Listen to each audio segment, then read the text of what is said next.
support from 9 organizations that represent the medical community led by the American Society of Neurosurgeons. Their letter commends our bipartisan leadership in addressing the fentanyl epidemic and notes that the temporary schedule classification is not sustainable. They note that, quote, continually revisiting its classification creates confusion about the dangers of these substances and hampers efforts to address the crisis comprehensively, end quote. I ask unanimous consent that the entirety of their letter be entered into the record. Thank you. Thank you. Senator Hawley. Thank you, Madam Chair. Thanks to all of the witnesses for being here. Ms. Nori, Mr. Puerta, I want to particularly thank you and thank other parents who I think are in the room today. You've highlighted the true crisis that we're facing. You know, my home state of Missouri in 2022 alone, child fatalities from fentanyl doubled just in 2022. Deaths for children under the age of 5 increased by more than 500% in my state, and fentanyl is our leading cause of death now in the state of Missouri. So the fates that your families have endured are being replicated all over my state as well. And that's really a wake-up call, I think, for this body to do something. And we absolutely do need to seal the border against those who would traffic illicit drugs into this country, and we need to prosecute those who are doing it. But I want to zero in on something that you both talked about, and you in particular, Ms. Nori, where your own children and your child was exposed to these illegal drugs, namely Snapchat and the social media platforms. You said a second ago that you have repeatedly reported drug dealers and other illicit posts on social media platforms using the platform's own reporting rules. And I think what you said is that most of the time, the vast majority of the time, the answer you get back is, well, this is a valid account or they otherwise can't do anything. Did I hear that correctly, Ms. Nori? That is correct, Senator Hawley. So here you're trying to follow the rules that these companies have set up. They say, oh, well, we'll deal with the problem if you just report it. You and other parents, and I see parents behind you who are nodding, you're out there reporting. They're not doing anything. And I noticed that you also, I've read your written testimony, you had a meeting with Snapchat executives. I think you were there for that too, Mr. Porter, in the spring of 2021. That's correct. And they told you, just walk us through that, Ms. Noring, if you would. You reported to them what was going on their own platform, and they told you what exactly? The first 3 things out of their mouth was, we had no idea this was happening on our platform. You can't sue us because we're protected under Section 230. And as parents, you should have been monitoring your children better. My son was 19 when he died.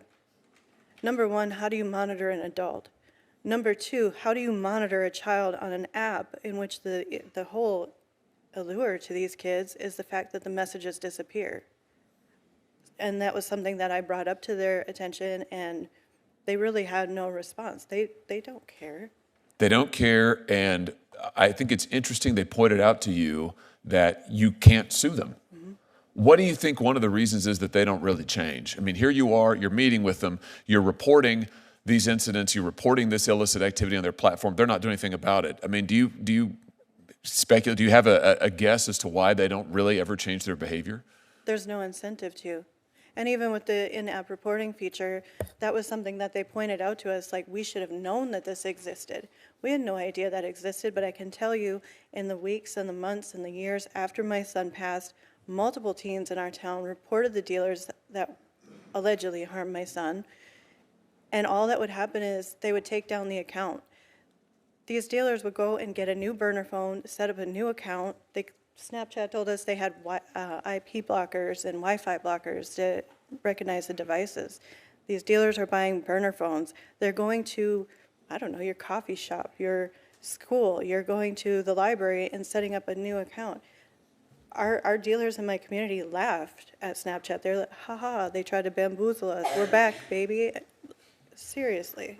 I want to just highlight what you just said, because I think I want everybody who's watching this, and I want every member of this committee and every member of the Senate to understand what you just said, which is that the social media platforms don't change because they don't have any incentive, which is a very polite way of saying there's no hammer on these people.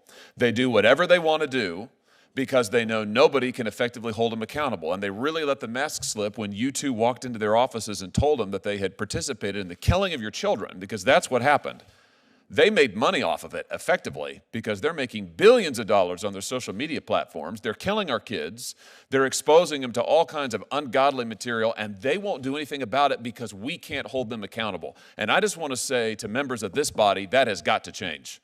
It is time to give parents the right to sue these platforms. No company in America has the liability shield that these companies have. They can do whatever they want to our kids, and we can't do anything about it. And I say that as the father of 3 young children. I'm terrified of what my kids might find on social media for the reasons that you've given today. But as a parent, I can't do a thing about it if these companies decide to exploit my children. And it is time for that to change. And we know how to change it.